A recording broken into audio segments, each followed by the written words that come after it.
اگر آپ ادبی دنیا کے کام کو پسند کرتے ہیں اور ہماری مدد کرنا چاہتے ہیں تو نیچے دی ہوئی اکاؤنٹ ڈیٹیلز کے ذریعے کر سکتے ہیں۔ شکریہ۔ آغا محمد باقر کا مضمون مولانا محمد حسین آزاد۔ مولانا مرحوم کے بزرگ عہد نادری میں ہمدان سے ہندوستان آئے اور جہان آباد میں آباد ہوئے۔ علوم عقلی و نقلی سے آراستہ اور پیراستہ تھے اور انہی کی برکت سے گزر اوقات ہوتی تھی۔ مولانا کے دادا مولانا محمد اکبر دہلی کے نامی گرامی مجتہد تھے اور ان کے گھر میں علوم دین کا مدرسہ جاری تھا۔ تشنگان علوم دور دور سے آ کر اپنی پیاس بجھاتے تھے۔ مولانا محمد اکبر کے فرزند مولانا محمد باقر پہلے اسی مدرسے میں پڑھے، پھر میاں عبدالرزاق کے درس میں شامل ہوئے۔ میاں صاحب دہلی کے مشہور فاضل تھے اور کابلی دروازے میں درس دیا کرتے تھے۔ وہیں مولانا محمد باقر سے شیخ ابراہیم ذوق کی ملاقات ہوئی۔ کئی برس تک یہ دونوں ایک ہی استاد کے دامن شفقت میں تربیت پاتے رہے۔ نیکی اور محبت کی بنیاد استقلال پر ہوتی ہے، اس لیے یہ رابطہ آخر دم تک قائم رہا۔ ایک ساتھ پلے، ایک ساتھ بڑھے، ہر مارکے میں شریک حال رہے اور تھوڑے فاصلے سے اس فانی دنیا سے رخصت ہوئے۔ ذوق اپنا کلام انہی کے پاس جمع کیا کرتے تھے۔ مولانا محمد باقر اپنے والد کے اکلوتے بیٹے تھے۔ ان کی تعلیم و تربیت پر پوری توجہ صرف کی گئی۔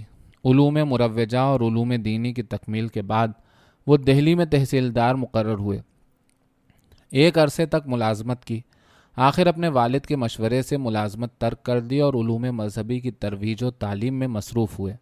جدت پسند طبیعتیں ہر حال میں اپنے لیے نئے نئے راستے ڈھونڈ نکالتی ہیں۔ سن 1836 میں جب پریس کو آزادی ملی تو انہوں نے دہلی سے پہلا اردو اخبار جاری کیا۔ اس کے ساتھ ہی ایک مطبع بھی قائم کیا جس میں مولانا کی تالیفات اور دوسری کتابیں شائع ہوا کرتی تھیں۔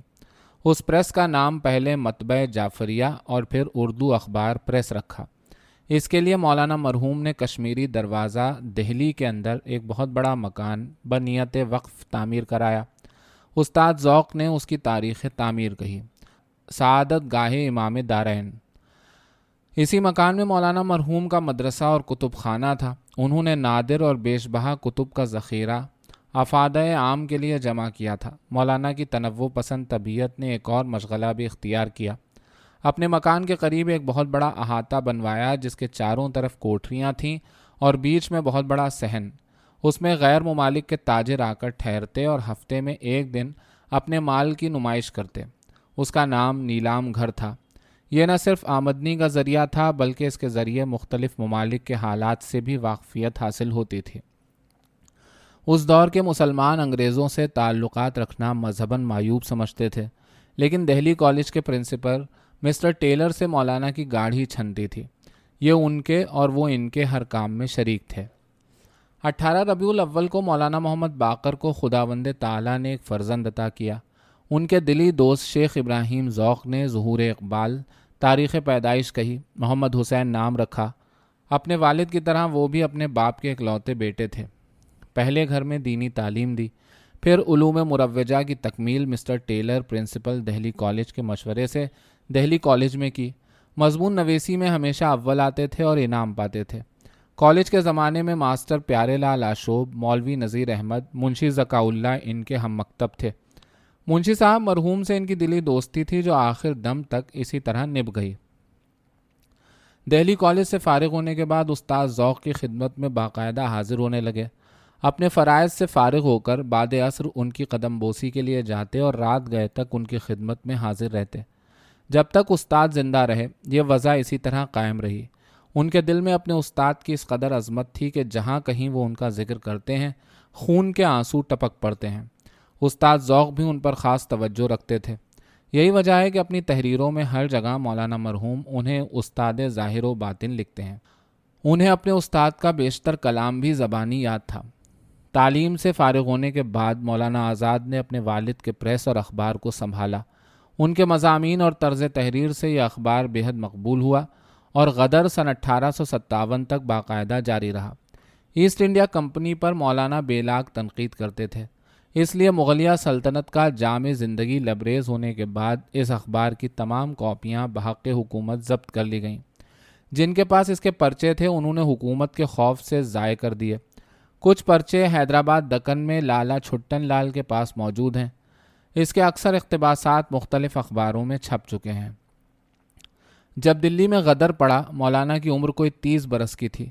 دہلی کالج کے پرنسپل مسٹر ٹیلر ان کے والد کے گہرے دوست تھے۔ وہ کالج کے کچھ کاغذات لے کر مولانا کے گھر آ گئے اور 4 دن چھپے رہے۔ آخر باغیوں کو پتہ چل گیا کہ مسٹر ٹیلر مولانا کے ہاں روپوش ہیں۔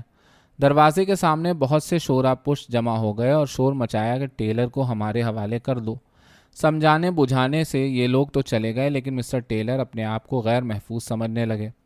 دوسرے دن الگ صبح وہ اپنے ضروری کاغذات مولانا محمد باقر کے حوالے کر کے گھر سے نکلے کہ کشمیری دروازے سے باہر نکل جائیں اور انگریزی فوج سے جا ملیں، لیکن باغی ان کی طاق میں تھے۔ انہوں نے نکلتے ہی بھانپ لیا۔ وہ بھاگ کر مولانا محمد باقر کی مسجد میں گھسے۔ انہوں نے وہاں سے بھی گھسیٹ نکالا اور پاؤں میں رسی باندھ کر گلیوں میں گھسیٹتے پھرے، یہاں تک کہ وہ ہلاک ہو گئے۔ جب دلی میں انگریزوں کا قبضہ ہو گیا تو مولانا محمد باقر مسٹر ٹیلر کی ہدایت کے بموجب ان کے کاغذات لے کر انگریز حاکم کے پاس پہنچے۔ وہ کاغذات دیکھتے ہی آگ بگولا ہو گیا اور پوچھا، مسٹر ٹیلر کہاں ہیں؟ انہوں نے جواب دیا، انہیں تو لوگوں نے مار دیا۔ اس نے حکم دیا، انہیں گرفتار کر لو اور گھر لوٹ کر ضبط کر لو۔ ادھر مولانا گرفتار ہوئے، ادھر کامیاب سپاہی گھر میں گھس آئے۔ گھر میں 22 نیم جان تھے۔ سنگینیں دکھا کر انہیں گھر سے نکال دیا اور تمام املاک بحق سرکار ضبط ہو گئی۔ مولانا محمد حسین آزاد ان سب کو لے کر گھر سے نکلے۔ قریب ہی دھوبی واڑہ تھا، وہاں جا کر گلی میں بیٹھ گئے۔ ابھی یہ طے بھی نہ کر پائے تھے کہ کیا کریں اور کہاں جائیں کہ ایک گولا پاس آ کر گرا اور مولانا کی ایک دودھ پیتی بہن دھماکے سے دہل گئی۔ کئی دن بعد وہ اسی حالت میں جاں بحق ہو گئی۔ یہ قافلہ وہاں سے اٹھ کر برف خانے پہنچا، جہاں اب دلی میں کناٹ پلیس ہے۔ وہاں پہنچ کر آرام کا سانس لیا۔ کئی وقت کے بعد روٹی کھائی اور خدا کا شکر کیا۔ اردو اخبار کے ایک منشی سونی پت کے رہنے والے تھے۔ وہ اور ان کے بیوی بچے بھی مولانا کے ساتھ تھے۔ انہوں نے کہا، سب لوگ سونی پت چلیں۔ مولانا نے اہل خاندان کو ان کے ساتھ سونی پت روانہ کیا اور خود دہلی واپس آ گئے کہ اپنے شفیق باپ کی خبر لیں۔ چند دن ایک سکھ کرنل کے پاس قیام کیا۔ وہ ان کے والد کا دوست تھا۔ اسی کے ذریعے سائز کے لباس میں ایک دن دہلی دروازے کے باہر خونی دروازے کے سامنے میدان میں ان عمائدین شہر کو دیکھا جنہیں گولی مارنے کا حکم دیا گیا تھا۔ انہی میں ان کے والد بزرگوار بھی تھے۔ وہ نماز پڑھ رہے تھے۔ بعد نماز دور سے نظریں چار ہوئیں۔ انہوں نے ہاتھ سے اشارہ کیا کہ چلے جاؤ اور دعا کے لیے ہاتھ اٹھا دیے۔ 2-4 روز بعد معلوم ہوا کہ انہیں گولی مار کر شہید کر دیا گیا۔ مولانا روتے دھوتے صبر کی سل سینے پر رکھے پریشان حال دہلی سے روانہ ہو گئے۔ سر پر استاد کے کلام کا پلندہ تھا۔ یہی بھرے گھر میں سے اٹھایا تھا کہ اگر ان کا کلام برباد ہو گیا تو ان کا نام بھی باقی نہ رہے گا۔ دریا کے پل کے قریب پہنچے تھے کہ ایک گورے نے للکارا، او بڈھا ادھر آؤ۔ پلندے کی طرف اشارہ کیا اور پوچھا، اس میں کیا؟ مولانا ابھی جواب بھی نہ دینے پائے تھے کہ اس نے سنگین سے پلندہ اتار پھینکا۔ کاغذات تتر بتر ہو گئے۔ اس نے دیکھ کر کہا، جاؤ بھاگ جاؤ۔ مولانا نے جلدی جلدی منتشر کاغذات اکٹھے کیے اور پلندہ سر پر رکھ کر دریا پار اتر گئے۔ جیب میں ایک کوڑی نہ تھی۔ جگہ جگہ مسجدوں اور سراؤں میں ٹھہرتے، محنت مزدوری کرتے، آخر چلتے چلتے لکھنؤ جا پہنچے۔ لکھنؤ میں اکثر لوگ واقف تھے اور مدت سے لکھنؤ دیکھنے کی تمنا تھی۔ وہاں کے ادیبوں سے ملے، میر انیس اور مرزا دبیر کے مارکے دیکھے، ان کی مجلسوں میں شریک ہوئے۔ کہیں نہ کہیں سے میر تقی مرحوم کے بیٹے کو بھی ڈھونڈ نکالا، ان کی خدمت میں حاضر ہونے کی سعادت حاصل کی، اور جب ان سے رخصت ہوئے تو بطور تبرک ان سے چند اشعار لکھوا کر حرز جاں بنائے۔ یہ تبرک اب بھی میرے پاس محفوظ ہے۔ اطلاع ملی کہ ان کے وارنٹ گرفتاری جاری ہو چکے ہیں اور گرفتار کرانے والے کے لیے 500 کا انعام مقرر ہوا ہے۔ یہ سن کر گھبرا گئے، اپنا مختصر سا سامان اٹھایا اور لکھنؤ سے بھی روانہ ہو گئے۔ آخر چلتے چلاتے مدراس جا پہنچے۔ نیل گری کے ملٹری اسکول میں ایک استاد کی ضرورت تھی، وہاں ملازمت کر لی۔ چند مہینے ملازمت کی اور وہاں سے بمبئی آ گئے۔ کچھ عرصہ بمبئی میں رہے۔ فارسی زبان کی تحقیقات کا بچپن کا شوق تھا۔ بمبئی میں پارسیوں کے معبدوں سے ملے، ان کے مذہبی صحیفے دیکھے اور ان کی زبان کا جائزہ لیا۔ آخر وہاں بھی زیادہ دن نہ رہ سکے۔ وہاں سے چلے تو پنجاب کا رخ کیا۔ مالوا میں سے ہوتے ہوئے شہر شہر کی سیر کرتے سنگرور یعنی ریاست جند میں آ کر دم لیا۔ یہ چھوٹی سی مگر محفوظ جگہ تھی۔ اتفاق کی بات کہ وہاں محکمہ فوجداری میں محافظ دفتر کی اسامی خالی تھی۔ مولانا نے درخواست دی اور یہ اسامی انہیں مل گئی۔ فروری سن 1859 سے لے کر نومبر سن 1859 تک نہایت جانفشانی سے ملازمت کی، خوشنودی کی سند حاصل کی اور وہاں سے استعفیٰ دے دیا۔ اس کے بعد مولانا جگراؤں ضلع لدھیانہ آئے۔ یہاں سے ارسطو جہاں خان بہادر سید رجب علی شاہ مجمع البحرین کے نام سے ایک اخبار نکالتے تھے۔ وہ علوم دینی میں مولانا کے والد ماجد کے شاگرد تھے۔ اپنے استاد زادے کی بڑی قدر و منزلت کرتے تھے۔ مولانا کی حالت ایسی خراب ہو گئی تھی کہ وہ انہیں پہچان بھی نہ سکے۔ مولانا نے ان کے پاس پریس میں ملازمت اختیار کر لی۔ جب انہیں معلوم ہوا کہ مولانا ان کے استاد کے بیٹے ہیں تو انہوں نے سر آنکھوں پر بٹھایا اور تقاضا کیا کہ اپنے اہل خانہ کو یہیں بلا لیجیے۔ مولانا کو اہل خاندان کی اور اہل خاندان کو مولانا کی مطلق خبر نہ تھی۔ خط لکھا۔ جب یہ خط سونی پت پہنچا تو سب کی جان میں جان آ گئی۔ نظریں نیازیں دی گئیں۔ غرض کچھ عرصے بعد یہ لوگ جگراؤں آ گئے۔ ارسطو جہاں نے حق شاگردی ادا کیا اور ان لوگوں کو اس طرح اپنے ہاں رکھا جس طرح انہی کے خاندان کے رکن ہوں۔ جگراؤں میں انہیں ہر طرح کا آرام اور آسائش حاصل تھی، لیکن ارادوں اور آرزوؤں کا خون ہوئے جاتا تھا۔ دسمبر سن 1860 میں ڈائریکٹر تعلیم دورہ کرتے ہوئے لدھیانے آئے اور وہاں ڈاک بنگلے میں ٹھہرے۔ مولانا نے اس موقع کو غنیمت جانا اور ان سے ملاقات کی۔ چاہتے تھے کہ محکمہ تعلیم میں ملازمت مل جائے اور میں ملک اور قوم کی خدمت کر سکوں۔ ڈائریکٹر تعلیم نے ان خیالات کی قدر کی اور مدد کرنے کا وعدہ کیا۔ مولانا کے بہنوئی سیالکوٹ میں پوسٹ ماسٹر تھے۔ کچھ عرصے کے لیے وہ سیالکوٹ آئے اور وہاں سے ایک دم کشمیر جنت نظیر کی سیر کا ارادہ کر لیا۔ کشمیر کی سیر کر کے واپس آئے تو سیالکوٹ ہی میں مقیم ہو گئے۔ یہاں پرانی اور نایاب کتابوں کی تجارت شروع کر دی۔ جہاں سے کوئی اچھی کتاب ملتی خرید لیتے، پھر بڑے بڑے افسروں کو خطوط کے ذریعے اطلاع دیتے کہ میرے پاس فلاں فلاں کتاب برائے فروخت موجود ہے۔ ابھی یہ سلسلہ اچھی طرح چلنے بھی نہ پایا تھا کہ ان کے بہنوئی لاہور تبدیل ہو گئے۔ ان کے ساتھ مولانا بھی لاہور آ گئے۔ یہاں ارسطو جہاں governor Punjab sir Henry Lawrence کے میر منشی تھے۔ ان کی خط و کتابت تمام تر فارسی میں ہوتی تھی۔ ارسطو جہاں نے یہ کام مولانا کے سپرد کر دیا۔ اس دور میں انہوں نے لاتعداد فرمان اور چٹھیاں فارسی میں لکھی، جن میں سے اکثر کی نقلیں میرے پاس محفوظ ہیں۔ اسی زمانے میں پوسٹ ماسٹر جنرل کے دفتر میں کچھ عرصہ بلا تنخواہ کام کیا۔ آخر 19 اپریل سن 1861 سے 30 روپے ماہوار پر ڈیڈ لیٹر آفس میں ملازم ہو گئے۔ یہاں وہ ڈاک خانے کے اعلانات کا ترجمہ کرتے تھے۔ دسمبر سن 1862 میں 2 سال کی ملازمت کے بعد انہیں ملتان لائن پر بحیثیت اوورسیئر تبدیل کر دیا گیا۔ اگرچہ تنخواہ زیادہ ملتی تھی، لیکن وہ لاہور سے باہر جانا پسند نہیں کرتے تھے۔ آخر استعفیٰ دے دیا۔ پوسٹ ماسٹر جنرل ان کے کام سے خوش تھا۔ اس نے ڈائریکٹر تعلیم میجر فلر کے نام ایک سفارشی چٹھی دی، جس میں لکھا کہ مولوی صاحب بلا شبہ عالم آدمی ہیں اور محکمہ تعلیم کے لیے نہایت موزوں ہیں۔ مولانا لدھیانے میں میجر فلر سے مل چکے تھے۔ یہ چٹھی لے کر ان سے پھر ملاقات کی۔ اتفاق کی بات کہ ادھر انہوں نے استعفیٰ دیا اور ادھر محکمہ تعلیم میں 35 روپے ماہوار پر اہلمت کی اسامی مل گئی۔ یہاں سے مولانا کی ادبی اور علمی زندگی کا آغاز ہوتا ہے اور وہ زمانہ شروع ہوتا ہے جس کے ایک مدت سے وہ آرزو مند تھے۔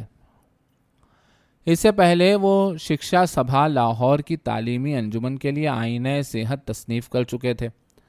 یہ کتاب انہوں نے لڑکیوں کے لیے لکھی تھی۔ ڈائریکٹر تعلیم نے اسے پسند کیا تھا اور وہ اس پر حکومت سے انعام دلوانے کا وعدہ کر چکے تھے۔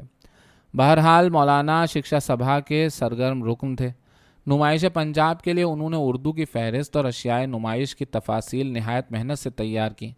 سن 1864 میں انہوں نے نئے انداز سے عربک گرامر تصنیف کی۔ اس کے بعد علم منطق پر ایک رسالہ مغربی انداز میں لکھنے کی محکمے سے اجازت مانگی۔ سن 1864 میں انجمن پنجاب قائم ہوئی۔ مولانا اس کے بھی ممتاز رکن تھے۔ تھوڑے دن بعد اس کے سیکریٹری منتخب ہو گئے اور ان کی تنخواہ 75 روپے ماہوار ہو گئی۔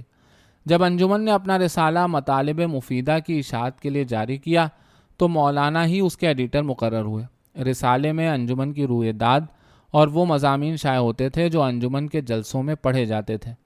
مولانا کی انتھک کوششوں سے انجمن اور اس کا رسالہ بہت زیادہ مقبول ہوا۔ سارے ہندوستان میں اس کی مانگ تھی۔ اس کے ساتھ ہی انجمن کی شاخیں ملک کے بڑے بڑے شہروں میں قائم ہو گئیں، جن کی رہنمائی مرکزی انجمن کرتی تھی۔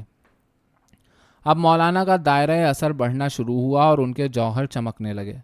وہ شب و روز انجمن کے کام میں منہمک رہتے، ہر علم دوست اور پڑھے لکھے فرد سے ملتے، کسی کو انجمن کی شرکت کے لیے آمادہ کرتے، کسی کو مضمون لکھنے کے لیے رضامند کرتے، کسی کو انجمن کا ممبر بناتے، کسی سے انجمن کے کتب خانے کے لیے کتابیں بطور عطیہ لیتے، کسی سے مستعار کتابیں مانگتے۔ اس طرح مولانا کی کوششوں سے انجمن دن دونی اور رات چوگنی ترقی کرتی چلی گئی۔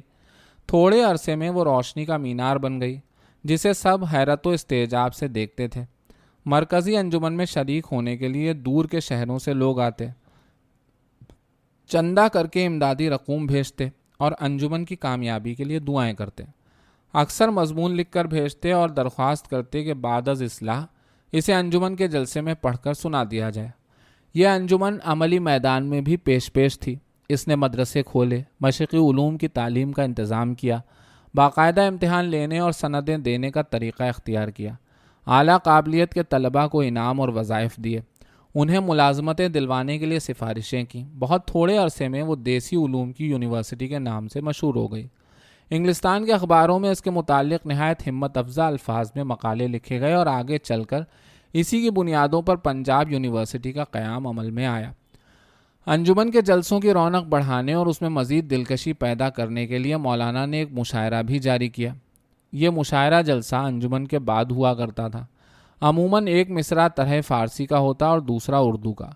مشاعرے میں جس ترتیب سے غزلیں پڑھی جاتیں اسی ترتیب سے رسالے کے آخر میں شائع کر دی جاتیں۔ اس سے رسالے کی مقبولیت میں مزید اضافہ ہوا۔ میں بلا خوف تردید کہہ سکتا ہوں کہ یہ مشاعرہ لاہور کی تاریخ میں پہلا باقاعدہ مشاعرہ تھا۔ سن 1865 میں حکومت ہند نے ایک مشن سینٹرل ایشیا کی سیاسی حالت کا جائزہ لینے کے لیے روانہ کیا۔ مولانا بھی اس کے ایک رکن تھے۔ اس کے 2 ممبر افغانستان کی حدود سے آگے نہ جا سکے۔ قدم قدم پر جان کا خطرہ تھا اور راستوں کا حال معلوم نہ تھا، لیکن مولانا نے ہمت نہ ہاری۔ سفر کا شوق، علمی تحقیقات اور معلومات مہیا کرنے کا جذبہ ان کے قدم آگے ہی بڑھاتا رہا۔ افغانستان کا سفر کرنے کے لیے پشتو سیکھی، ترکی زبان میں شد بد پیدا کی۔ وہ جہاں جاتے وہاں کے لوگوں میں اس طرح گھل مل جاتے کہ وہ انہیں اپنا آدمی سمجھتے۔ سفر کرتے کرتے وہ روس کے علاقے میں جا پہنچے۔ حکومت ہند کو مدتوں سے خطرہ تھا کہ روس ہندوستان پر حملہ کر دے گا۔ انہوں نے روس کی فوجی طاقت کا پتہ لگایا، فوجی چوکیاں دیکھیں، آنے جانے کے راستوں کا جائزہ لیا۔ کئی جگہ مصیبتوں میں گھر گئے، کہیں وحشیوں کے ہاتھوں میں پھنس گئے، کہیں کافر سمجھ کر پکڑ لیا گیا اور قتل کا فتویٰ بھی صادر ہو گیا، کہیں جاسوس جان کر دھر لیے گئے۔ مولانا کمال ہمت اور استقلال سے ان مصیبتوں کا مقابلہ کرتے رہے۔ زندگی باقی تھی، اس لیے ہر جگہ کسی نہ کسی ترکیب سے جاں بخشی ہو گئی۔ ادھر عزیز و اقربا ان کی طرف سے مایوس ہو چکے تھے کہ 1.5 سال بعد بخیریت واپس آ گئے۔ سینٹرل ایشیا کی سیاحت سے آ کر چند دن لاہور میں قیام کیا۔ دوست احباب سے ملے، انجمن پنجاب کے جلسے میں شریک ہوئے۔ انہیں دیکھ کر دوستوں کو خوشی ہوئی۔ سب نے شکایت کی کہ آپ کے جانے کے بعد انجمن کی صحبتیں پھیکی پڑ گئیں، رسالہ نیم جان ہو گیا، مشاعرے بند ہو گئے۔ مولانا نے کہا، میں کلکتے سے آ کر پھر وہی کیفیت پیدا کر دوں گا۔ چنانچہ مولانا کلکتے روانہ ہو گئے۔ چند دن دہلی میں قیام کیا، پھر شہر بشہر ہوتے گھوڑا ڈاک میں کلکتے جا پہنچے۔ کلکتے کے قیام میں وہاں کے ادیبوں سے ملے، مختلف کتب خانے دیکھے، اپنے لیے نایاب کتابیں خریدیں، وہاں کے مدرسوں اور مکتبوں کا معائنہ کیا، سرکاری افسروں سے ملے۔ یہ سفر اگرچہ بڑا طویل تھا، لیکن ہر جگہ تیز رفتار سواریوں کا خاطر خواہ انتظام ہو جاتا تھا، اس لیے مولانا کو اس سفر میں کوئی خاص تکلیف پیش نہ آئی۔ کلکتے سے آ کر مولانا نے انجمن کو پھر سنبھالا۔ احباب کا تقاضا تھا کہ کلکتے کے حالات سنائیں۔ ایک جلسے میں انہوں نے کلکتے کے سفر کا نقشہ کھینچا اور ان لوگوں کے حالات سنائے جن سے انہیں ملاقات کا فخر حاصل ہوا تھا۔ اب مولانا نے انجمن کے جلسوں میں زبان اردو کی تاریخ اور شعرائے اردو پر لیکچروں کا ایک سلسلہ شروع کیا۔ یہ لیکچر بڑے مقبول ہوئے۔ وہ باقاعدہ انجمن کے رسالے میں چھپتے رہے اور ملک کے دوسرے رسالے انہیں اپنے پرچوں میں نقل کرتے رہے۔ یوں سمجھیے یہ ان کی مارکت الآراء کتاب آب حیات کی داغ بیل تھی جو سن 1881 میں منڈھے چڑھی۔ سن 1867 سے لے کر 1869 تک مولانا بچوں کے لیے اردو کی ریڈریں تیار کرتے رہے۔ وہ خود فرماتے ہیں یہ کام بڑا مشکل تھا۔ بوڑھا ہو کر بچہ بننا پڑا۔ شب و روز اسی خیال میں رہتا تھا۔ کام کرنے کا زمانہ اور تمام دماغی صلاحیتیں اس کام میں صرف ہو گئیں۔ جب کہیں جا کر بچوں کے لیے یہ کھلونے تیار ہوئے، لطف یہ ہے ان سے کوئی مالی فائدہ مقصود نہ تھا، یہ ملک اور قوم کی ضرورت کی چیزیں تھیں۔ اسی زمانے میں سلسلہ تصنیف و تالیف کے ساتھ رہنمائے پنجاب کے ایڈیٹر کے فرائض بھی انجام دیتے رہے، جو سرکاری اخبار تھا۔ مولانا کے حسن لیاقت کو دیکھتے ہوئے سن 1869 میں انہیں لاہور گورنمنٹ کالج میں عربی کا پروفیسر مقرر کیا گیا۔ حکومت نے اتنی عنایت ضرور کی کہ اس اسامی کی پوری تنخواہ یعنی 150 روپے ماہوار عنایت فرمائے۔ اس وقت دوسرے پروفیسروں کو بمشکل 50 اور 60 روپے ملتے تھے۔ اس نوازش خاص سے اگرچہ مولانا کو آرام کا سانس ملا اور اپنے علمی شوق کی تکمیل اور تصنیف و تالیف کا موقع ہاتھ آیا، لیکن ہم پیشہ طبقے میں ان کے دشمن بھی پیدا ہو گئے جو ان کے عروج کو اپنی سبکی خیال کرتے تھے۔ سن 1874 میں 8 مئی کو انجمن پنجاب کے مکان میں ایک خاص جلسہ ہوا۔ مولانا نے اردو شاعری کے متعلق ایک پرزور تقریر کی جس میں عشقیہ شاعری کی قباحتوں پر روشنی ڈالی اور نیچر کی شاعری کی طرف شعراء کی توجہ مبذول کی۔ آخر میں نمونے کے طور پر شام کی آمد اور رات کی کیفیت پر ایک طویل نظم پڑھی۔ اسے حاضرین نے بے حد پسند کیا۔ اراکین نے فیصلہ کیا کہ آئندہ سے ہر مہینے ایک عنوان دے دیا جائے اور شعرائے کرام اسی پر طبع آزمائی کیا کریں۔ یہ مشاعرہ 11 مہینے جاری رہا۔ سارے ملک میں اس کا چرچا تھا۔ قدامت پسند لوگوں نے اس کی مخالفت بڑی شدت سے شروع کر دی۔ جب یہ مخالفت حد ادب سے گزر گئی تو مصلحتاً مشاعرہ بند کر دیا گیا، لیکن کیسی نیک ساعت تھی جب نیچر کی شاعری کی بنیاد رکھی گئی۔ اس پر جو سربفلک عمارت تعمیر ہوئی وہ آج آسمان سے باتیں کر رہی ہے اور اپنے بانی کا نام رہ رہ کر یاد دلاتی ہے۔ مولانا ستمبر سن 1885 میں سیاحت ایران کے لیے تشریف لے گئے۔ مدت سے ارادہ تھا کہ اپنا آبائی وطن دیکھوں، لغت آزاد اور سخندان فارس کی تکمیل کروں، لیکن موقع نہ ملتا۔ سوء اتفاق سے مولانا کی ایکلوتی بیٹی کا انتقال ہو گیا۔ انہیں بڑے شوق سے پڑھایا تھا، تصنیف و تالیف کے کام میں وہ بڑی مدد دیتی تھیں۔ یہ صدمہ ان کے لیے اس قدر جاں کہا تھا کہ جنون کسی حالت طاری ہو گئی۔ کسی کام میں دل نہ لگتا تھا۔ سیاحت مولانا کا محبوب مشغلہ تھا اور اس میں وہ دکھ سکھ سب کچھ بھول جاتے تھے۔ دوستوں سے اپنا ارادہ ظاہر کیا، سب نے منع کیا اور کہا سفر کی صعوبتوں سے طبیعت اور زیادہ خراب ہو جائے گی، لیکن وہ اپنی طبیعت کو جانتے تھے۔ ان کے مشورے کی کچھ پرواہ نہ کی، کالج سے چھٹی لی، ضروری انتظام کیے اور سیر ایران کے لیے روانہ ہو گئے۔ ایران کا کونا کونا چھان مارا۔ سردی شدید تھی، برف پڑ رہی تھی، لیکن انہوں نے ہمت نہ ہاری۔ سخندان فارس کی تکمیل کی، فارسی بول چال سکھانے کے لیے رائج الوقت زبان میں ایک کتاب تیار کی اور تقریباً 1 سال بعد واپس آئے۔ ان کی غیر حاضری میں لاہور کی ادبی محفلیں سونی پڑ گئی تھیں۔ احباب نے ایک بڑا جلسہ کیا جس میں مولانا نے سیر ایران کی کیفیت سنائی۔ اس جلسے میں شریک ہونے کے لیے دور دور سے لوگ آئے۔ مولانا آزاد ملازمت سے بددل ہو چکے تھے۔ بات یہ تھی کہ حکومت سررشتہ تعلیم سے سبکدوش ہونا چاہتی تھی۔ تجویز یہ تھی کہ گورنمنٹ کالج یونیورسٹی کے حوالے کر دیا جائے۔ ادھر یونیورسٹی کے ارباب حل و عقد یہ ارادہ رکھتے تھے کہ تمام علوم و فنون وغیرہ کی تعلیم ترجموں کی مدد سے ہو جایا کرے اور انگریزی ادبیات کی تعلیم کے لیے ایک پروفیسر رکھ لیا جائے۔ یہ سن کر مولانا کو خوشی ہوئی کہ اب میری پینشن ہو جائے گی اور تصنیف و تالیف کے کام کے لیے فرصت کے رات دن ملیں گے۔ اس کے ساتھ ہی کچھ پریشانی بھی تھی کہ آمدنی کے ذرائع محدود ہو جائیں گے۔ انہوں نے درخواست دی کہ مجھے نہری علاقے میں مربے دے دیے جائیں، میں نئے طریقوں سے ان میں زراعت کروں گا۔ ڈائریکٹر تعلیم نے ان کی سفارش کی اور انہیں 200 ایکڑ نہری زمین دینے کی تجویز منظور ہو گئی۔ جب یہ سفارش آخری مرحلے پر پہنچی تو مخالف تلملا اٹھے اور انہوں نے ایسا داؤ مارا کہ یہ تجویز مسترد ہو گئی۔ اس کے بعد مولانا نے کوشش کی کہ انہیں EAC بنا دیا جائے۔ دشمن اس پر بھی راضی نہ ہوئے۔ یہ تجویز بھی آخری مرحلے پر اس لیے مسترد کر دی گئی کہ ان کی عمر زیادہ ہو چکی ہے۔ اب مولانا نے کتب خانہ جاری کرنے کا منصوبہ بنایا۔ سیر ایران کا ایک مقصد یہ بھی تھا کہ وہاں سے اپنے کتب خانے کے لیے نایاب کتابیں لاؤں گا۔ چنانچہ ایران سے وہ قریباً 10,000 کی کتابیں لائے۔ گویا اپنا سارا سرمایہ اس کار خیر میں صرف کر دیا۔ درگاہ شاہ محمد غوث کے پہلو میں میونسپل کمیٹی سے ایک قطعہ زمین کا لیا اور وہاں اپنے خرچ سے کتب خانے کے لیے عمارت تعمیر کرائی۔ سن 1890 میں مولانا کی صحت خراب ہو گئی اور کتب خانہ بند کر دیا گیا۔ میونسپل کمیٹی نے تقاضا کیا کہ کتب خانہ کھولو یا عمارت کا معاوضہ لے کر عمارت خالی کر دو۔ کتب خانے کی حفاظت کے لیے کوئی موزوں آدمی نہ مل سکا۔ دوسرے مولانا کسی آدمی کو کتب خانے میں آنے نہ دیتے، اس لیے اسے بند ہی کرنا پڑا۔ میونسپل کمیٹی نے عمارت کی لاگت ادا کر دی۔ مولانا کے انتقال کے بعد ان کے فرزند آغا محمد ابراہیم صاحب نے مولانا کا تمام کتب خانہ یونیورسٹی کو بطور عطیہ دے دیا، جہاں وہ آزاد کلیکشن کے نام سے محفوظ ہے اور تشنگان علوم اس سے مسلسل استفادہ کر رہے ہیں۔ طول طویل سفروں، پے در پے صدموں اور دن رات کی محنت سے مولانا کی صحت خراب ہو گئی تھی۔ جب ان کی صاحبزادی کا انتقال ہوا تو کتنی مدت تک ان پر جنون کی سی کیفیت طاری رہی۔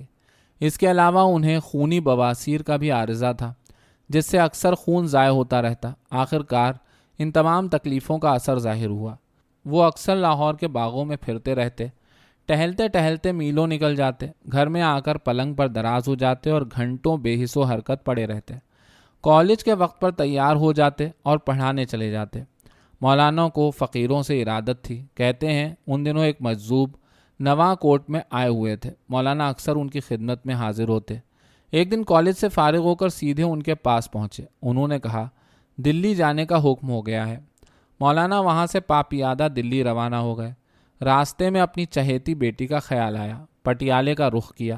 لاہور میں ڈھونڈیا پڑ گئی لیکن کہیں پتہ نہ چلا۔ آخر پٹیالے سے تار آیا کہ مولانا دیوانگی کی حالت میں پٹیالے پہنچ گئے ہیں۔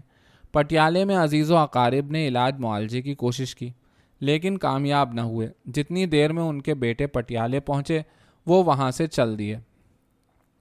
پھر دہلی سے اطلاع آئی کہ مولانا دہلی میں ہیں۔ ان کے بیٹے ایک ملازم کو لے کر دہلی پہنچے۔ منشی ذکاء اللہ کے ہاں مقیم تھے۔ کبھی ہوش کی باتیں کرتے، کبھی عالم جذب میں کھو جاتے۔ بڑی مشکل سے لاہور آنے پر رضامند ہوئے، مگر جگادری کے اسٹیشن پر چپکے سے اتر گئے اور پھر لاپتہ ہو گئے۔ والد مرحوم نے نوکر کو دہلی بھیج دیا۔ خیال تھا کہ وہیں پہنچیں گے اور خود لاہور چلے آئے۔ چنانچہ ایسا ہی ہوا۔ چند دن بعد اسی حالت میں دہلی جا پہنچے۔ جب تک دل لگا دہلی میں رہے، آخر لاہور آ گئے۔ کچھ مدت بعد جذبہ کم ہو گیا لیکن حالت وہی رہی، کبھی ہوش میں اور کبھی جذب میں۔ اسی عالم میں لاہور کے سنسان باغوں میں پھرا کرتے تھے۔ جب تھک جاتے دل پر ہاتھ رکھ کر لیٹ جاتے۔ ملنے جلنے سے گھبراتے اور تنہائی پسند کرتے تھے۔ البتہ طالب علموں سے اس عالم میں بھی انس تھا۔ اگر کوئی طالب علم مل جاتا اور وہ کوئی ادق سوال بھی پوچھتا تو اسے اپنے خاص انداز میں سمجھاتے۔ صبح کی سیر بلا ناغہ کرتے۔ جب گھر آتے اپنے مکان کے دروازے بند کر لیتے اور بڑے اہتمام سے تصنیف و تالیف کا کام کرتے۔ اس عالم وارفتگی میں فلسفہ الہیات سے بڑی دلبستگی تھی۔ اسی کے متعلق جو کچھ جی میں آتا لکھتے رہتے۔ اصل میں ان کا دل پسند موضوع فلسفہ ہی تھا، لیکن پرسکون زندگی میں حالات نے اجازت نہ دی کہ اس کی طرف توجہ دیں۔ جب بے اختیار ہو گئے تو یہ شوق پھر ابھر آیا۔ اس عالم میں 20 سال گزر گئے لیکن ان کی ذات سے کسی کو کوئی تکلیف نہ پہنچی۔ سن 1909 میں بواسیر کا عارضہ شدت اختیار کر گیا۔ 6 مہینے بے حد خون ضائع ہوا۔ وہ اتنے کمزور ہو گئے کہ پلنگ پر لیٹ گئے۔ کھانا ترک کر دیا، صرف چائے پی لیا کرتے تھے۔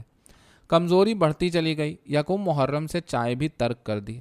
آخر 22 جنوری سن 1910 کو نصف شب کے قریب عالم بقا کی راہ لی۔ یہ خبر آنن فانن تمام شہر میں پھیل گئی۔ صلاح یہ ٹھہری کہ صبح عاشورہ ہے، اس دن جنازہ نہ اٹھایا جائے۔ ان کے شاگردوں اور عقیدت مندوں کو شکایت کا موقع ملے گا کہ ہم انہیں آخری آرام گاہ تک نہ پہنچا سکے۔ عاشورے کے دوسرے دن دفن کرنے کا اہتمام ہوا۔ شہر میں اشتہار لگ گئے، اخباروں میں اعلان ہو گیا۔ اگلے دن مولانا کے جنازے میں شریک ہونے کے لیے ہزاروں آدمی جمع ہوئے۔ کالجوں، اسکولوں، دفتروں اور عدالتوں میں چھٹی ہو گئی اور مولانا کا جسد عنصری نہایت اس کو شان سے کربلائے گام شاہ میں دفن کر دیا گیا۔ مدتوں تک اخباروں میں ان کے سوانح حیات، پیغامات، تعزیت اور تاریخ ہائے وفات چھپتی رہیں۔ مولانا مرحوم مولویانہ اور قدیم وضع کا لباس پہنتے تھے۔ بر کے پائچے کا لٹھے کا پاجامہ، مغلی گریبان کا کرتا، لال نری کی سلیم شاہی جوتی پہنتے تھے۔ گرمیوں میں نین سکھ کا انگرکھا ہوتا اور اس پر سفید چوغا، سر پر تنزیب کی چوگوشیا ٹوپی، اس پر سفید صافہ بائیں جانب سے باندھتے تھے۔ سفید جرابیں پہننے کا بہت شوق تھا۔ قدیم وضع کے مطابق گلے میں سفید رومال باندھتے تھے۔ سردیوں میں پاجامے کو پنڈلیوں پر لپیٹ کر پشمینے کے ساخ بند باندھتے، زیادہ سردی میں کشمیرے کی نیم آستین پہنتے، گھر میں روئی کا کوٹ استعمال کرتے، ورنہ نیم آستین پر فرغل پہن لیتے، سر پر بجائے ململ کے صافے کے فاختائی یا سفید رنگ کا کشمیری صافہ باندھتے۔ کشمیری کام کیا ہوا چغا بہت پسند تھا، لباس میں بڑی وزاداری برتتے تھے، جب گھر سے باہر نکلتے اسی لباس میں ہوتے۔ یہ وزاداری عالم جنون میں بھی قائم تھی۔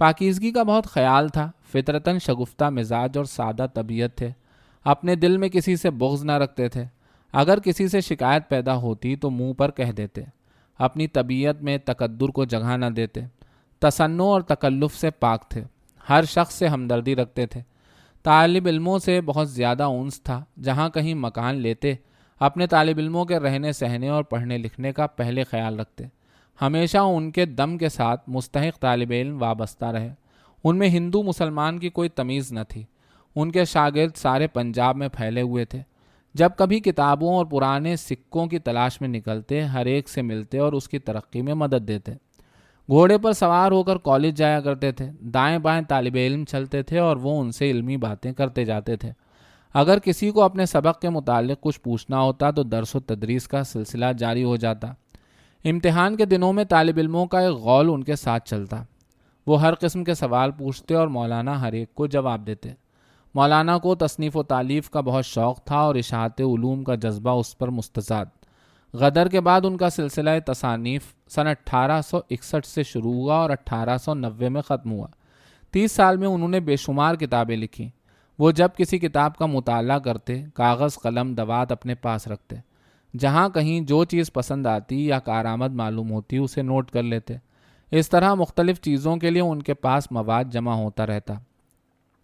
اولین فرصت میں وہ ایک چھوٹی سی کتاب تیار کر لیتے، جب بھی موقع ملتا اسے دیکھتے اور اس میں اضافہ کرتے رہتے، کاٹ چھانٹ کا سلسلہ جاری رہتا تھا۔ وہ اپنی تحریروں کو اس طرح دیکھتے جس طرح ایک کامیاب مصور اپنی بنائی ہوئی تصویر کو دیکھتا ہے، اور جہاں کہیں کوئی سقم پاتا ہے منہ قلم سے اسے درست کر دیتا ہے۔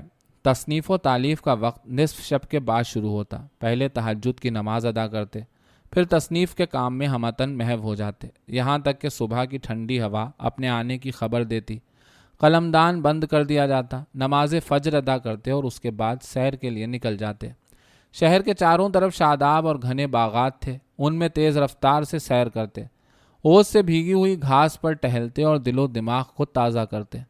غدر کے زمانے میں ایک سکھ سردار نے انہیں ایک دری دی تھی، یہ اسے جان سے زیادہ عزیز رکھتے تھے۔ زمین پر یہ دری بچھا دی جاتی، سردیاں ہوتیں تو اس پر ایک پتلا سا گدیلا ہوتا اور اس پر سفید چاندنی کا فرش، پیچھے گاؤ تکیا، سامنے لیمپ، پہلو میں کشمیری قلمدان، اس کے برابر تھال، اس میں مختلف طرح کے قلم اور مختلف رنگوں کی دواتیں پنسلیں، اسی میں ایک طرف تھوڑی سی کٹی ہوئی چھالیاں بھی پڑی رہتی، جب جی چاہتا چند دانے اٹھا کر منہ میں ڈال لیتے۔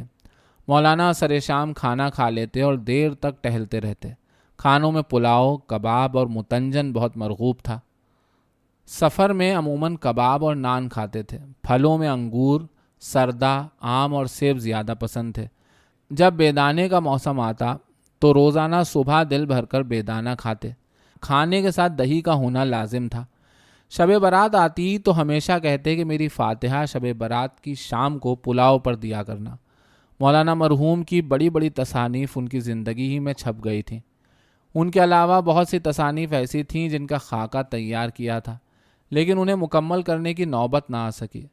کچھ تصانیف ایسی تھیں جنہیں صاف کر لیا تھا اور نظر ثانی کے لیے رکھ چھوڑا تھا کہ موقع ملے گا تو ان میں ضروری اضافے کروں گا۔ تذکرہ علماء کائنات عرب اور نگارستان فارس اسی قسم کی تصانیف ہیں جو شائع ہو چکی ہیں۔ جغرافیہ پنجاب بھی لکھا تھا اور اسے صاف بھی کر لیا تھا، لیکن وہ کسی وجہ سے شائع نہ ہو سکا۔ عربی گرامر مکمل تیار تھی مگر چھپ نہ سکی۔ اسی طرح حروف ابجد کے لحاظ سے پنجاب کے شہروں کے تاریخی حالات لکھے۔ میں نہیں کہہ سکتا وہ اپنے استفادے کے لیے جمع کیے تھے یا چھپوانے کے لیے۔ ابتدائی زمانے میں تاریخ لاہور بھی لکھی تھی، لیکن اسے صاف کرنے کی نوبت نہ آئی۔ اسی تاریخ میں جا بجا تاریخ دہلی لکھنے کا تذکرہ بھی آتا ہے، جس سے معلوم ہوتا ہے کہ وہ مکمل ہو چکی تھی۔ اس کا مسودہ خدا جانے کہاں گیا۔ عالم جنون میں سینکڑوں رسالے فلسفہ الہیات پر لکھے، جن میں سے 3 شائع ہو چکے ہیں اور باقی تبرکاً محفوظ ہیں۔ انہیں لکھنے اور صاف کرنے میں ویسی ہی محنت کی ہے جیسی ان کی عادت تھی۔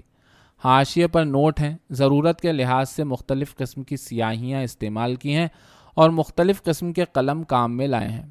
بعض الفاظ کا زور دکھانے کے لیے انہیں مختلف انداز میں لکھا ہے۔ اکثر رسالوں کی کئی نقلیں کی ہیں اور ان سب کو ایک مقوے میں رکھا ہے۔ یہ اہتمام آج کل کے مصنفین سے ممکن نہیں۔